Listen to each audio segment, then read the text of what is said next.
Head coach of Kingston College, Ludler Bernard, has cited a disciplined approach from a team which played to their strengths as the pillars of Saturday night's victory in the ISSA Champions Cup.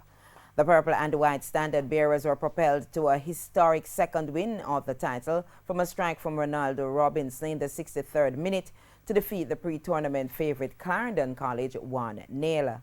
Bernard says his team was well aware that it would be difficult to defeat Clarendon College, but felt once they scored first, they could defend the lead.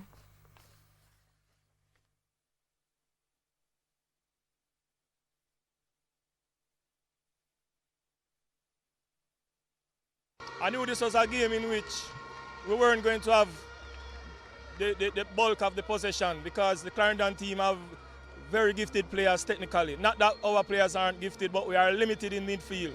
So as you would realize all season, we don't really play a midfield game, we play to our strength. Strong defense, good counter-attacking skill, right? And that's what we employed here today. That's what we've been playing all season. Meanwhile, technical director at Clarendon College, Lenworth Teacher Hyde, says it's clear that teams are now figuring out their system of play, resulting in them losing their first game of the season. Disappointing result for us. We can't, it seems like we can't win this cup here. We can't get this cup, so that's how it goes, you know.